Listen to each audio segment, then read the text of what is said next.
Assalamualaikum dan salam sejahtera. Berita perdana edisi Selasa 20 Julai bersama saya Nurul Hidayah Nawai. Salam Aidiladha, saya Ivan Toh. Paparan utama malam ini. Sambut Aidiladha dengan norma baharu, pengorbanan rakyat bendung penularan COVID-19. Data perubatan penggunaan vaksin menunjukkan vaksin Sinovac dan Pfizer sama berkesan melawan COVID-19.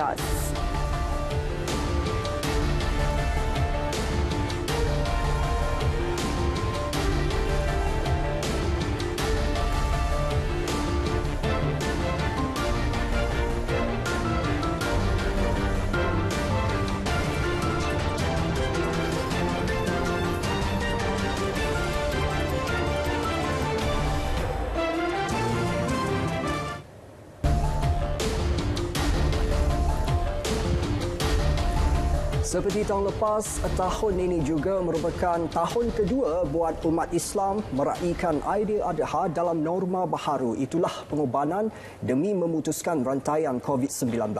Walaupun begitu, mereka tetap bersyukur kerana masih dapat menunaikan solat sunat Aidiladha dan melaksanakan ibadah korban tanpa mengabaikan prosedur operasi standard SOP yang ditetapkan kerajaan. Perdana Menteri Tan Sri Muhyiddin Yassin dan isteri Puan Sri Noraini Abdul Rahman antara 300 jemaah yang menunaikan solat sunat Aidiladha di Masjid Negara pagi tadi. Ketibaan mereka disambut Menteri di Jabatan Perdana Menteri Datuk Seri Dr. Zulkifli Mohamed Al-Bakri. Solat sunat Aidiladha dipimpin Imam Besar Masjid Negara Ehsan Muhammad Husni. Beliau kemudian mendengar khutbah bertajuk cabaran dan pengorbanan yang menyentuh mengenai kenikmatan negara dalam menyambut Aidiladha. Di Sabah, Yang di-Pertua Negeri Tun Johar Datuk Mahiruddin menunaikan solat sunat Aidiladha di Surau Istana Negeri Kota Kinabalu bersama kira-kira 20 jemaah terdiri daripada ahli keluarga dan warga istana. Solat diimamkan Pegawai Agama Istana Negeri Imran Anggun, manakala khutbah bertajuk pengorbanan meraih keredaan disampaikan kaki tangan istana Kamarul Omar Baki. Ketua Menteri Datuk Seri Panglima Haji Jinor pula menunaikan solat sunat Aidiladha di Masjid Haji Nur Serusup Tuaran. Di Masjid Jami' An-Nur Labuan, solat sunat Aidiladha diimamkan Abbas Kasim yang turut menyampaikan khutbah bertajuk manifestasi pengorbanan. Khatib menyeru umat Islam untuk terus tabah dengan pengorbanan menghadapi kesempitan dan kepayahan hidup yang melanda dalam pandemik COVID-19. Solat sunat Aidiladha di Masjid Jami' Ar-Rahman Kampung Pulai Serkam Jasin Melaka pula bermula pada pukul 8 pagi tadi mengikut SOP yang ditetapkan. 100 jemaah dibenarkan masuk dengan saringan ketat. Sementara itu, pelaksanaan solat sunat Aidiladha di Perlis dibuat di kawasan Tanah Lapang melibatkan kesemua 103 buah masjid seluruh negeri. Raja Perlis Tuanku Said Sirajuddin Putra Jamalulai menunaikan solat Aidiladha di Dataran Istiadat Istana Arau.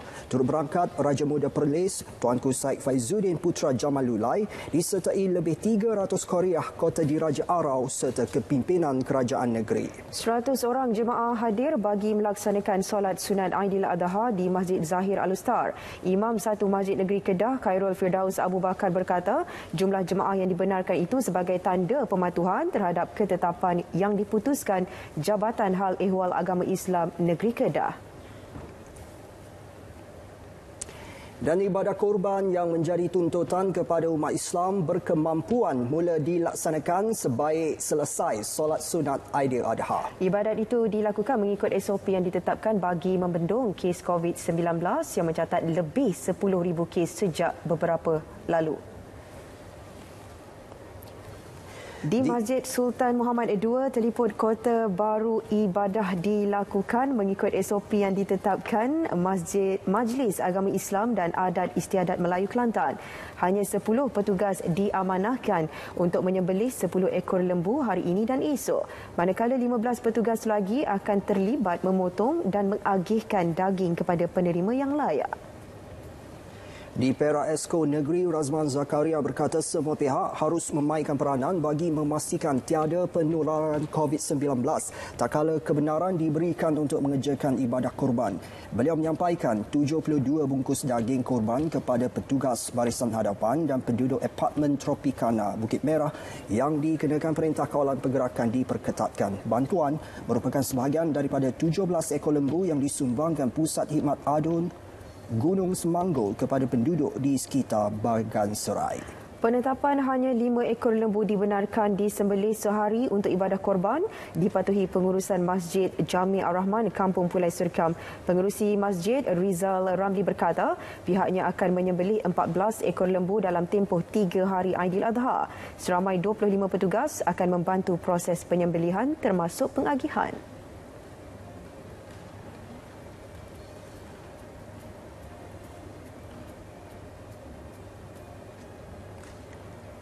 Sementara itu, gotong royong dengan bilangan peserta 15 orang melancarkan ibadah kurban di Sabah.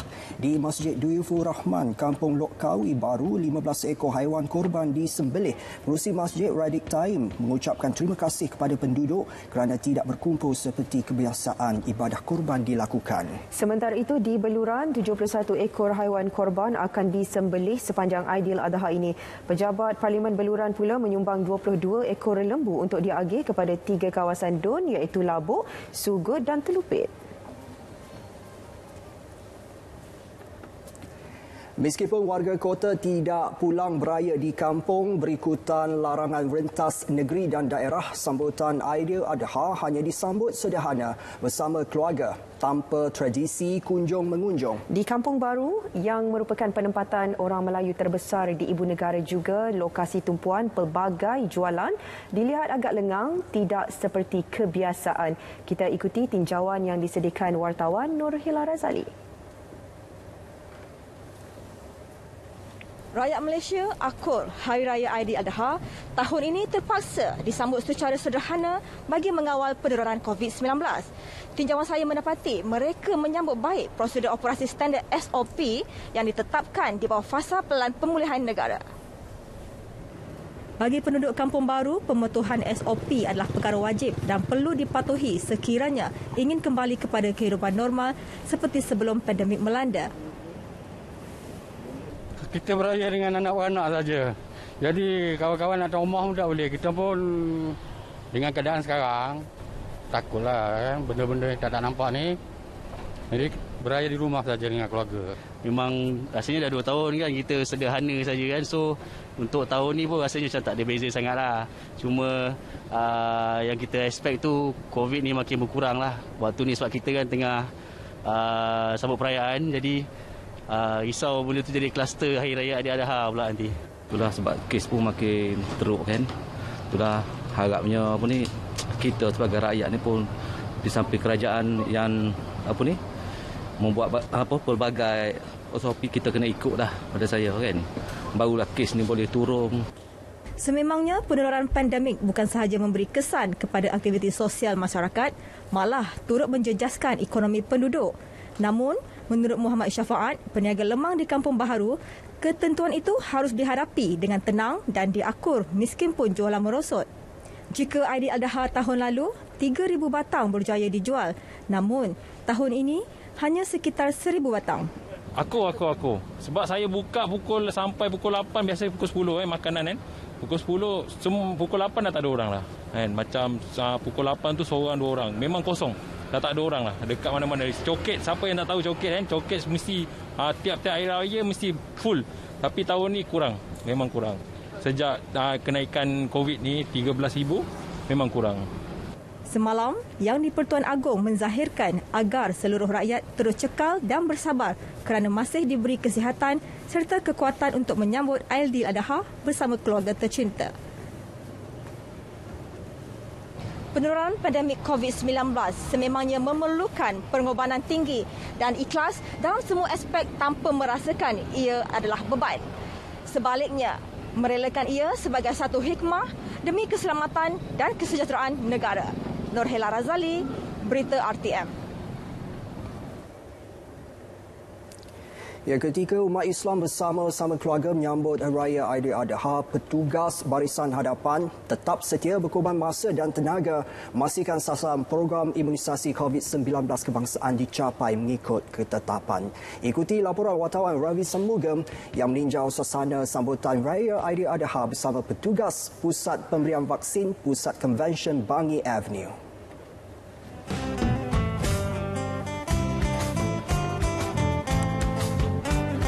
Selamat menyambut Hari Raya Aidiladha. Selamat menyambut Hari Raya Aidiladha kepada semua rakyat Malaysia di luar sana. Selamat Hari Raya Aidiladha untuk semua rakyat Malaysia. Keseluruhan 598 petugas barisan hadapan bertugas di PPV ini mengikut shift ditentukan. Sejak dibuka pada 5 Julai lalu, lebih 70,000 dos suntikan vaksin telah diberikan. Bagi para petugas, mereka akan terus komited untuk melaksanakan tugas yang diamanahkan dengan penuh tanggungjawab meskipun terpaksa beraya tanpa keluarga. Bekerja walaupun di Hari Raya Aidiladha dapat memberi vaksin kepada masyarakat lah, dan kami sangat berbesar hati dan bergembira. First of all, memang perasaan saya rasa sedih jugalah kerana pada hari raya pertama saya rasa ni first time tak dapat beraya bersama dengan keluarga tersayang di rumah. Jadi atas dasar keperluan negara, saya berkorbanlah untuk bertugas bersama-sama di PPV BACC ini.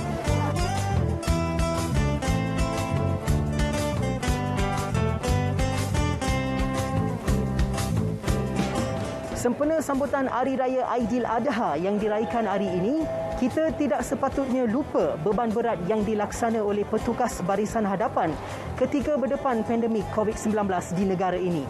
Anda Wira Negara, selamat menyambut Hari Raya Aidiladha. Ravi Sambugam, Berita RTM.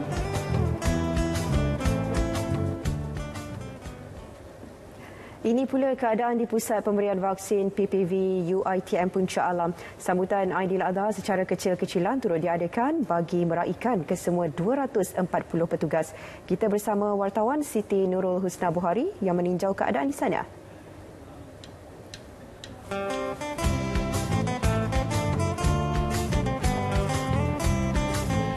Seawal jam 8 pagi, takbir raya mula berkumandang diiringi jamuan juadah istimewa seperti lontong, nasi impit dan lemang yang disajikan dalam bungkusan bagi menjaga SOP. Semua petugas yang terdiri pasukan keselamatan, pegawai-pegawai UiTM dan pelajar-pelajar turun padang sebagai sukarelawan bagi membantu mempercepatkan usaha kerajaan mencapai imuniti kelompok. Kepada petugas-petugas, mereka sebenarnya memang bersedia untuk bertugas pada hari ini. Pengorbanan yang telah dilakukan bukan sahaja setakat hari ini, tetapi merangkumi sejak bermulanya operasi ini daripada 6 hari bulan Jun. Sama lebih 240 petugas yang berada di lokasi sekarang, sama ada di luar ataupun di dalam. Jadi kepada mereka saya mengucapkan syabas, terima kasih dan tahniah kerana bersama-sama membantu kami. Kata untuk kita memberi perkhidmatan kepada orang ramai pada musim raya ni amatlah terharu dan rasa gembira. Walaupun saya rasa first time lah saya dalam sejarah hidup saya bekerja pada waktu Hari Raya Aidiladha ni. So, saya bertugas kat Stesen 3. Stesen 3 ni stesen konsultasi lah. Jadi saya tolong doktor-doktor pakar kat sini untuk consult patient before diorang pergi vaksin. So ini Alhamdulillah kita ada komitmen yang penuh daripada bantuan, daripada rela, daripada APM, daripada polis sendiri membantu sama-sama kita menjaga memastikan keselamatan penerima vaksin terjamin dan terkawal insya-Allah. Bagi menyemarakkan semangat petugas PPV, sumbangan makanan pek Hari Raya turut diterima dari pelbagai pihak termasuk dari Pusat Dagangan Dunia Kuala Lumpur WCKL yang disampaikan ahli Lembaga Pengarah Universiti UiTM, Datuk Seri Ilmu Hizam Ibrahim. Dalam memastikan bahawa segala sokongan, dokongan dan juga memberikan empati kepada khususnya pengorbanan para frontliners yang bertugas tidak kira masa, lebih-lebih lagi pada hari yang penuh bahagia pada hari ini iaitu Hari Raya Aidiladha. Bagi mencapai imuniti kelompok menjelang November 2021, bukan sahaja petugas tetapi juga penerima vaksin turut sama berkorban datang ke sini pada Hari Raya Aidiladha untuk menerima suntikan vaksin mereka. Apa pun yang dapat saya simpulkan, petugas yang berada di sini seramai 240 orang turut sama merayakan Hari Raya Aidiladha dengan berpakaian Melayu, baju raya dan juga menikmati hidangan Hari Raya Aidiladha. Di mana pun kita, pengorbanan itu perlu supaya kita dapat memastikan tahun hadapan kita dapat merayakan Hari Raya Aidiladha bersama dengan keluarga yang tersayang. Saya Siti Nurul Husna Bukhari untuk Berita RTM. Satu lagi pusat pemberian vaksin iaitu DPPV Axiata Arena Bukit Jalil juga beroperasi seperti biasa. Menurut pengurusnya, Dr. Fadli Muhammad Fauzi, pastinya terdapat sedikit kelainan kerana semua petugas PPV dilihat berpakaian baju raya. Keadaan itu sedikit sebanyak mewujudkan suasana sambutan raya walaupun perlu menjalankan tugas. Hari ini kita menerima sekitar 3,000 ke 4,000 jumlah temu janji dari beroperasi daripada pukul 8 pagi sehingga 9 malam. So semua petugas kita beroperasi seperti biasa seperti hari biasa dengan full capacity sekitar 360 orang petugas secara keseluruhannya. Walaupun tidak dapat pulang menyambut Aidiladha di kampung halaman, petugas di PPV Axiata Arena Bukit Jalil tetap bersemangat melaksanakan tanggungjawab mereka. Sebenarnya saya berasa amat gembira sebab walaupun pada hari raya kita jangkakan ramai yang tidak hadir, dan hari ini sebenarnya sambutan amat menggalakkanlah ramai yang hadir mengikut temu janji dan masa temu janji masing-masing. Hari ini memang happy lah kan. Boleh ikutkan kat sini lebih meriah lah rasa. Kita boleh sambut dengan kawan-kawan, makanan pun banyak-banyak kan. And then yang datang ambil vaksin pun diorang macam appreciate yang kita lakukan apa semualah. Bagi saya itu tak menjadi masalah. Pasal ini adalah tanggungjawab saya sebagai seorang sukarelawan dan saya juga mewakili company saya sendiri, MAG. Jadi bagi saya bekerja pada hari raya sudah menjadi kebiasaan bagi saya. Dalam pada itu, meski mendapat janji temu suntikan vaksin pada cuti perayaan Aidiladha, penerima vaksin yang ditemui tetap menyatakan rasa gembira dan teruja. Untuk beraya, supaya bila saya dah dapat vaksin ni, saya boleh beraya, boleh balik kampung bersama dengan keluarga lepas ni dengan rasa lebih selamat lagi lah. Saya tengok makin ni hari paling pack lah. Masa first dose pergi, tak begini punya sibuk lah kan.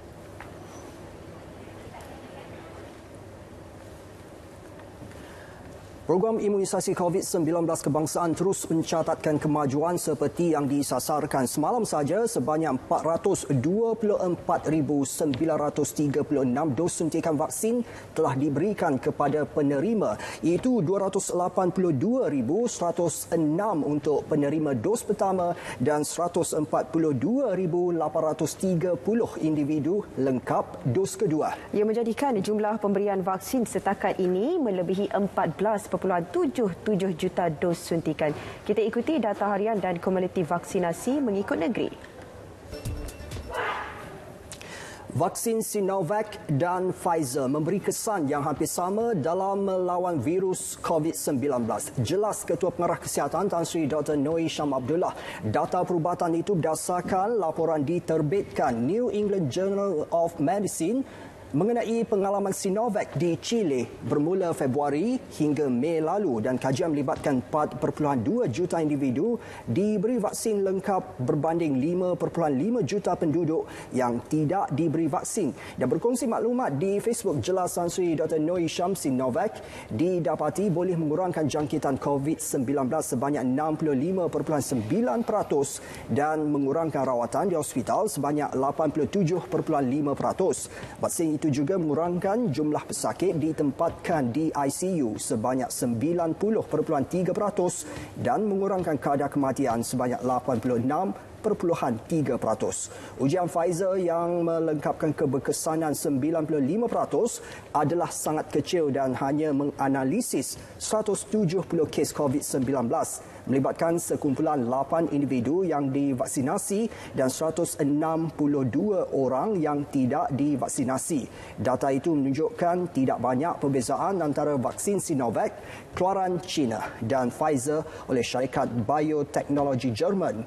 Kedua-duanya dilihat sangat berkesan untuk mencegah penyakit COVID-19 yang kritikal tetapi kurang efektif untuk melawan COVID-19 bergejala ringan atau tanpa gejala. Jumlah kes jangkitan harian COVID-19 hari ini meningkat kepada 12,366 kes berbanding 10,972 kes semalam. 93 kematian turut dilaporkan dalam tempoh 24 jam, manakala 7,567 lagi kes sembuh baru dilaporkan, menjadikan jumlah kes aktif sebanyak 133,703. Berikut statistik harian COVID-19 dalam negara diikuti jumlah kes mengikut negeri.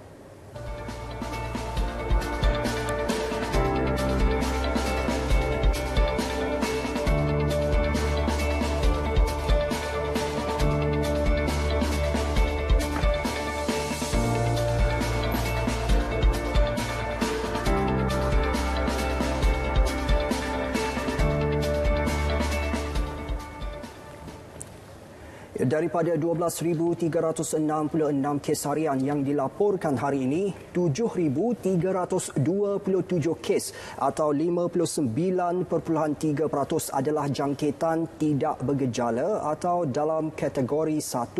4,861 kes atau 39.2% daripada kategori 2 iaitu bergejala ringan. Ia menjadikan keseluruhan 98.5% kes berada pada kategori 1 dan 2. Ketua Pengarah Kesihatan Tan Sri Dr. Noor Ishak Abdullah maklumkan meskipun hanya 1.5% kes yang berada pada kategori 3, 4 dan 5, namun kes kategori 5 memerlukan purata tempoh jagaan di ICU selama 21 hari dan 14 hari bagi kes kategori 4. Manakala kes kategori 3 memerlukan penjagaan dan pemerhatian di hospital terutama bagi yang berisiko tinggi.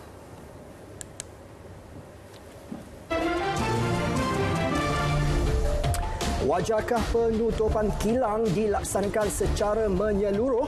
Paparannya seketika nanti, terus bersama Berita Perdana.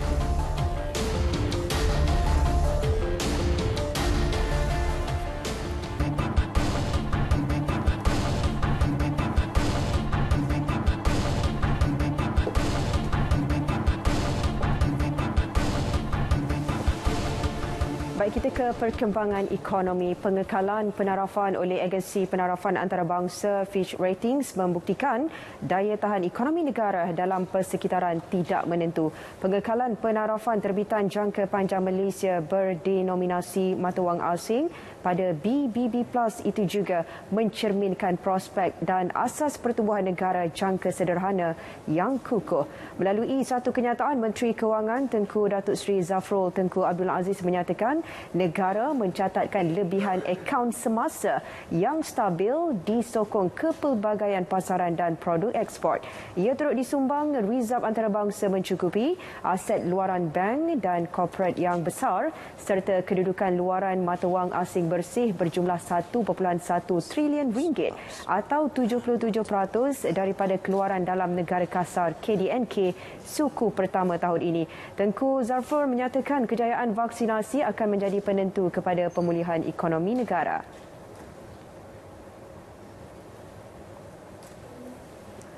Sejak kes COVID-19 mencatatkan peningkatan ketara, wujud gesaan untuk menutup operasi sektor perkilangan.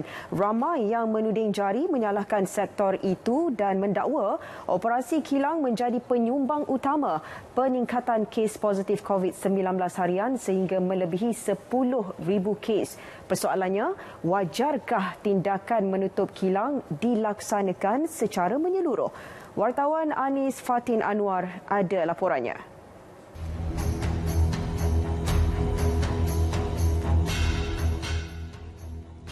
Kritikan serta desakan telah diterima oleh pemain industri untuk menutup operasi kilang sepenuhnya yang dikatakan menjadi punca utama kepada penularan kes COVID-19.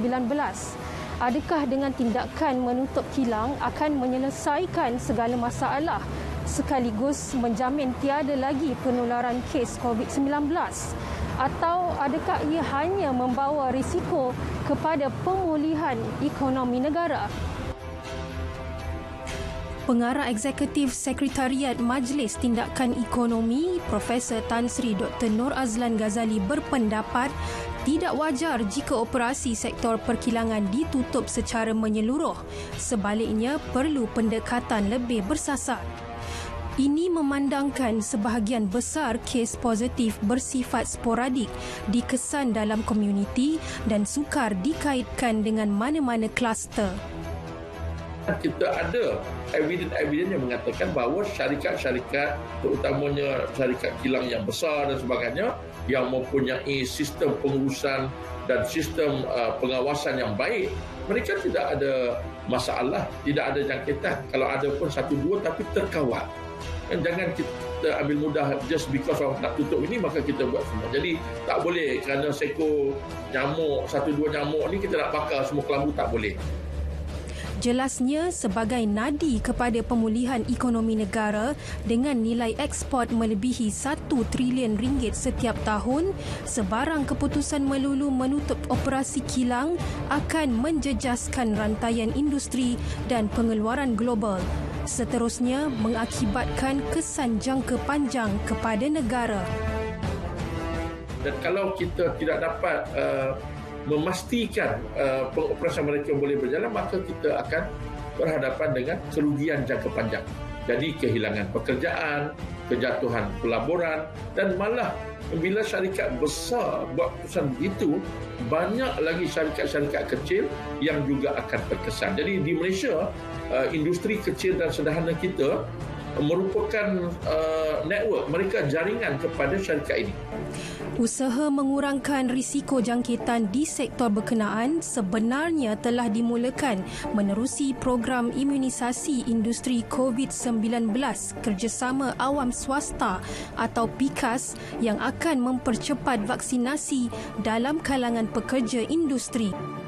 Dan yang sangat penting sekali, hendaklah disyaratkan bahawa setiap kilang ataupun premis yang hendak menjalankan kerja mereka itu mempunyai liputan imunisasi di kalangan pekerja di sektor tersebut, di premis tersebut yang tinggi, mungkin melebihi 80% dan kalau boleh supaya 100% pekerja kilang tersebut telah divaksinkan baru dibenarkan operasi.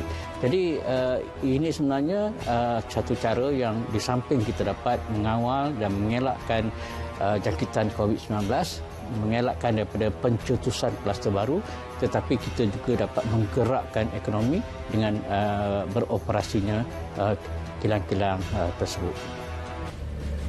SOP sudah disediakan dan kebenaran operasi seharusnya digunakan sebaiknya oleh pemain industri, bukan mengambil sikap sambil lewa atas kepercayaan diberikan kerajaan. Hasni Fatin Anwar, Berita RTM. Yang fokus sukan pastinya tertumpu kepada perkabaran atlet-atlet kita yang akan berjuang di Tokyo nanti. Kalau nak tahu perkembangannya, kita bersama rakan penyampai Syairul Islam. Silakan, Syairul. Munculan sulung atlet di Tokyo mampu bawa tuah.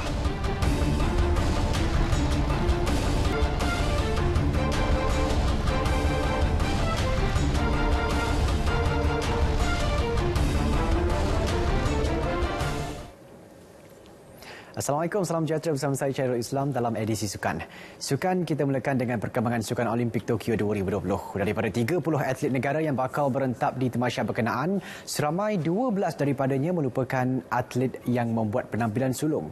Pensyarah kanan Fakulti Sains Sukan dan Rekreasi UiTM Shah Alam, Muhammad Sadiq Mustafa menjangkakan 12 atlet tersebut mempunyai peluang untuk bersinar dengan potensi meraih pingat.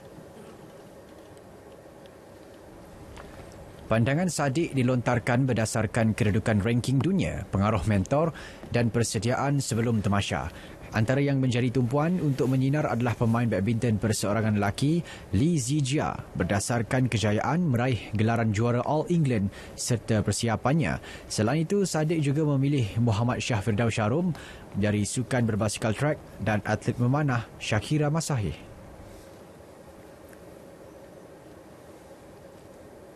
Firdaus dia ada Azizul dan membuat latihan bersama Azizul adalah satu sparring yang amat baik untuk kita melihatkan mengurangkan beban sebenarnya kepada Azizul untuk deliver pingat emas. Bagi pasukan memanah juga saya menaruhkan harapan daripada pasangan Khairul dan rakan beliau yang melayakkan diri secara merit memanah kita.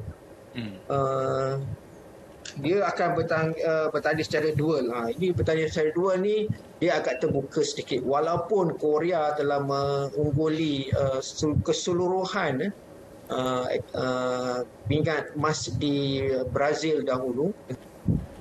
Sepanjang penyertaan Malaysia di Tamasya Olimpik, sebanyak 11 pingat telah berjaya dibawa pulang dengan 7 daripadanya pingat perak, manakala 4 lagi adalah pingat gangsa.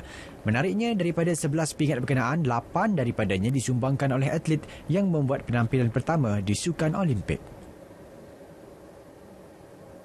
Sasaran 3 pingat buat kontingen negara di Olimpik Tokyo 2020 adalah realistik. Itu pandangan yang diluahkan bekas Setiausaha Agung Majlis Olimpik Malaysia MOM, Datuk Seri Kok Chee, yang menganggap jumlah sasaran itu mampu dicapai berdasarkan tahap prestasi semasa barisan atlet negara. Menteri Belia dan Sukan Datuk Seri Rizal Merican Nine American semalam mengumumkan sasaran untuk meraih 3 pingat dengan 1 daripadanya emas. Sukan badminton, berbasikal track dan terjun menjadi sandaran utama dalam misi itu. Datuk Seri Kok Chee yang juga ahli kehormat MOM berkata, sasaran itu mampu dicapai menerusi ketiga-tiga sukan itu seperti mana pernah dilakukan sebelum ini. Beliau pada masa sama mengingatkan para atlet supaya tidak gemetar dalam membawa cabaran negara selain perlu mempunyai keyakinan tinggi untuk mengatasi lawan mereka di tamasya berkenaan. Pada edisi 2016 di Rio de Janeiro, tiada sebarang sasaran spesifik diletakkan buat kontingen negara, namun Malaysia berjaya membawa pulang 4 pingat perak dan 1 gangsa. Kekalahan 0-2 kepada JDT2 dalam aksi persahabatan kedua semalam memberi pengalaman yang cukup berharga buat Sabah FC. Ketua jurulatihnya Kurniawan Dwi Liuento berkata, skuad The Rhinos sengaja menurunkan pemain yang jarang beraksi untuk menguji kecergasan serta tahap keyakinan mereka. Jelasnya menentang pasukan JDT2 memerlukan mereka bermain dalam tekanan yang tinggi sekaligus memberi peluang untuk pemain belajar bagaimana untuk mengatasinya. Beliau mengakui pertemuan itu membuktikan banyak ruang yang harus diperbaiki, khususnya kawalan bola di atas padang. Ini juga sebagai persediaan Sabah FC untuk baki saingan Liga Super yang bersambung pada 24 Julai. Terus terang kami masih punya expectation yang lebih tinggi melihat game kemarin dan berharap di game sebenarnya nanti lawan PJ City mereka sudah perform dengan kemampuan terbaik mereka lah. Mengulas mengenai corak permainan Joseph Ivancic dan Nazirul, Kurniawan menegaskan kedua-dua pemain ini perlu mencipta keserasian segera bersama pasukan. Kurniawan juga berpuas hati dengan corak permainan dan prestasi 4 pemain daripada skuad bawah 22 sekaligus mempunyai masa depan yang baik bersama pasukan senior. Dalam pada itu, Sabah bakal menentang PJ City FC dalam satu lagi aksi persahabatan Sabtu ini.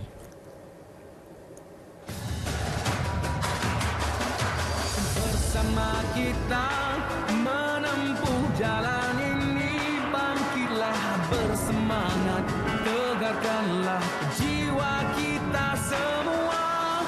Malaysia, demi Malaysia, tak terpagangku, biarkan dunia tahu. Demi Malaysia, demi Malaysia, tak terpagangku. Pakar Kesihatan Awam Tokyo, Dr. Kenji Shibuya berkata, modul gelembung sukan yang diguna pakai di perkampungan atlet telah gagal dan berisiko menjangkiti orang awam. Menurut beliau, 58 kes positif dalam kalangan atlet, pegawai dan wartawan serta seorang atlet dilaporkan positif di perkampungan sukan menjadikan bukti modul itu tidak berkesan. Tambah Shibuya, kurang ujian di sempadan masuk serta faktor mustahil bagi mengawal pergerakan orang ramai hanya akan mempercepatkan penyebaran virus varian Delta. For them to track the movement of the people and where they are. And there is no quarantine for the athlete and journalists for extended 14 days. So in theory, if they could have implemented all of the measures which they advocated. It could have been done, but realistically, the bubble is not working. And every day on TV and internet, there are a bunch of videos which suggest that people are just moving around. Beliau sebelum ini pernah memberi komen di Jurnal Perubatan British meminta penganjuran Olimpik Tokyo dipertimbangkan semula kerana ketidakupayaan Jepun untuk membendung kes baru COVID-19. Hanya 33% rakyat Jepun setakat ini dilaporkan telah menerima sekurang-kurangnya 1 dos vaksin, antara kadar terendah dalam kalangan negara kaya. Pemberian vaksin telah meningkat sejak bulan lalu namun berkurang sejak akhir-akhir ini disebabkan masalah bekalan dan logistik. Dari edisi Sukan 20 Julai 2021 berakhir di sini. Kekal aktif dan teruskan berikan kesokongan anda kepada atlet negara di Olimpik Tokyo 2020. Saya Syarul Islam. Assalamualaikum. Salam Sukan untuk negara.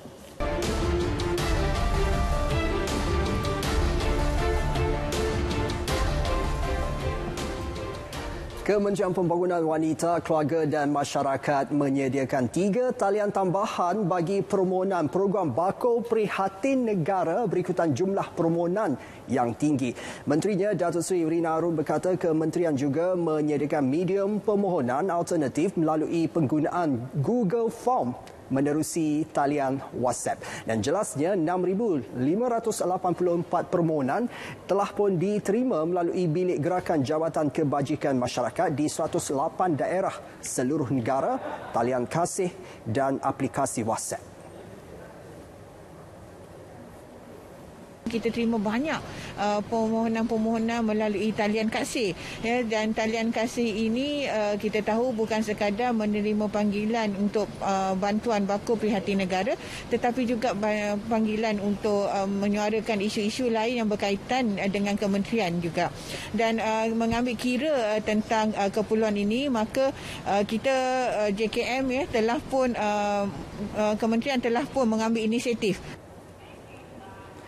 Beliau melakukan tinjauan dan menyantuni pemohon Bako Prihatin Negara di 6 lokasi sekitar ibu negara. 6 penerima berkenaan adalah pemohon yang terjejas akibat pandemik COVID-19, antaranya Ibu Tunggal dan OKU.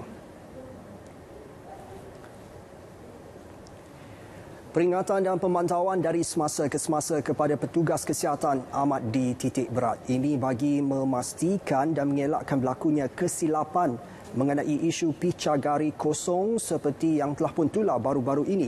Dan menurut Ketua Pegawai Eksekutif Hospital Pakar KPJ Tawakal Norin Abdul Rashid, meski perkara tersebut tiada kaitan dengan PPV KPJ Tawakal, namun jelas beliau perkara tersebut melibatkan perkhidmatan utama di mana-mana PPV.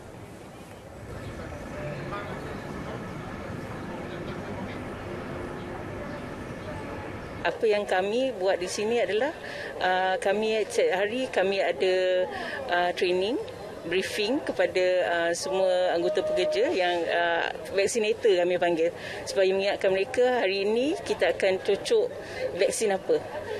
Jadi dia lebih tahu apa ni, jadi dia tidak boleh membuat kesalahan. Ibarat kerana nila setitik rosak susu sebelanga, jika benar isu itu berlaku, ia melibatkan kredibiliti semua petugas yang memberi perkhidmatan di semua PPV. Cabaran yang kita hadapi bila vaksin ni question kita baliklah, betul ke you bagi. So itu cabaran yang kita hadapi. Tapi sebaik-baik boleh memang kita akan explain supaya diorang clear up benda tu, dan kita cakap please tengok apa yang kita buat, jangan concentrate benda lain lah. So selalunya diorang akan tanya kita orang jugalah, betul ke, kosong ke, tak ke. That's why sebelum kita bagi, kita tunjuk, tengok sini dalam syringe tu ada ubat. So kita try to puaskan hati kita punya vaksin ni lah. Alhamdulillah dia tunjuk berapa bagi kat kita kan. Sebab dia kata satu botol ni untuk kongsi berapa, untuk berapa kita seorang untuk 0.3 mili untuk kita kan seorang-seorang. Alhamdulillah dia tunjuk betul-betul, dia tunjuk ijek kat kita kan. Ada dekat berita tu kata tak masuk lah ijek tu apa macam-macam dia, tapi alhamdulillah saya tengok sendirilah. Explain teliti lah pun ada bagi tahu apa itu vaksin yang ambil, yang itu tarik dia, apa fungsi dia, macam tu. Bagus. Vaksin kan bukan kosong. PPV KPJ Tawakal setakat ini telah memberi vaksinasi sebanyak 9,000 individu bagi vaksin Pfizer dan 7,000 individu untuk vaksin Sinovac. Sejak program subsidi upah PSU diperkenal, lebih 15 bilion ringgit telah disalurkan bagi membantu perniagaan yang terkesan akibat COVID-19. Bantuan keuangan tersebut memberi manfaat kepada golongan majikan berentasi pelbagai sektor di seluruh negara. Paling utama, jutaan pekerjaan berjaya diselamatkan sekaligus mengurangkan pengangguran. Wartawan Nolela Muhammad Noh ada laporannya. Pusat Gym Absolute Wellness antara PKS yang menerima manfaat PSU. Ketika hampir buntu meneruskan perniagaan yang terjejas, pengusahanya Muhammad Firdaus Muhammad Sahir bersyukur apabila permohonannya diluluskan. Bantuan keuangan diterima telah mengekalkan aliran tunai syarikat selain menanggung bayaran gaji pekerja. Kita baru sekitar lebih kurang 6 hingga 7 bulan pada waktu itu. Jadinya overhead kami ni lebih kepada sewa kedai dan juga membayar gaji pekerja lah, trainer. Okey, so kalau tanpa Perkeso, bantuan daripada Perkeso dan juga Penjana Kerjaya, skim upah, kami dah lama tutup kedai dan kami tidak boleh lagi menjalankan perniagaan disebabkan overhead yang tinggi.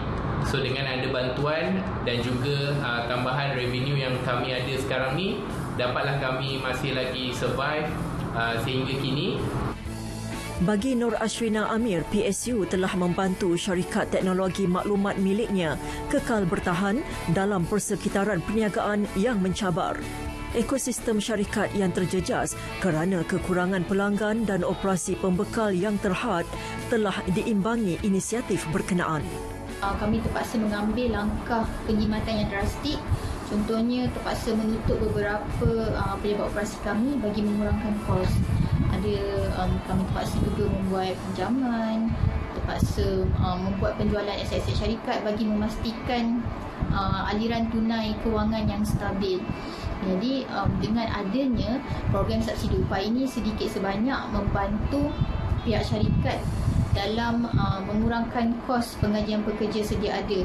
Di bawah pakej perlindungan pemulih, kerajaan meneruskan PSU 4.0 dan permohonannya dibuka mulai 1 Ogos ini.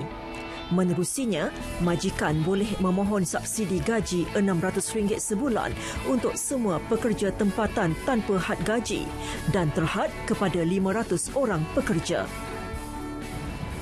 Pakej bantuan yang disediakan oleh Perkeso dan kerajaan ini pastinya memberi sedikit kelegaan kepada majikan untuk meneruskan operasi mereka.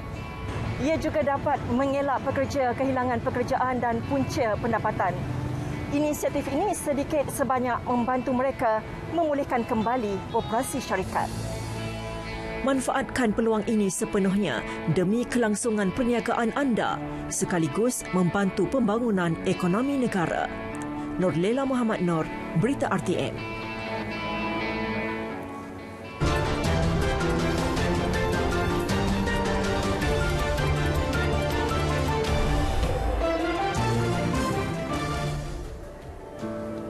Sebuah vila misteri ditemui terdampar secara tiba-tiba di tepi pantai La Pantilla di Costa del Sol, El Salvador. Penduduk tempatan dan pelancong keliru berhubung penemuan tersebut. Bagaimanapun, terdapat teori menyatakan bahawa vila itu hanyut ketika bencana taufan yang membadai El Salvador lebih 20 tahun lalu. Akhbar tempatan juga melaporkan beberapa penduduk memberitahu vila tinggal itu merupakan sebuah hotel dikendali sebagai Hotel Puerto Ventura ketika kira-kira 28 tahun lalu. Seorang wanita bertindak nekat mencampak anak perempuannya dari tingkat 1 di kediaman mereka. Wanita terbabit Naledi Manyoni bertindak melakukan perkara itu ketika api sedang marak di kediamannya. Disebabkan terperangkap, orang ramai menjerit meminta agar Naledi mencampakkan anaknya ke bawah untuk diselamatkan.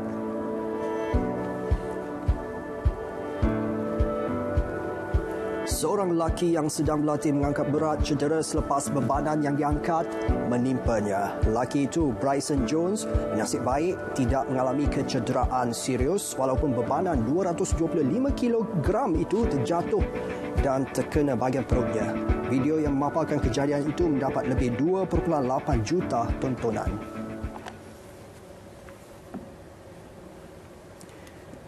Berita perdana 20 Julai berakhir di sini. Jangan sebar berita palsu mengenai vaksin. Bersama-sama kita jayakan program imunisasi COVID-19 kebangsaan. Saya dan juga Ivan mewakili kru produksi Berita RTM mengucapkan Selamat Hari Raya Aidiladha. Dengan ini, Assalamualaikum. Salam sejahtera, jumpa lagi.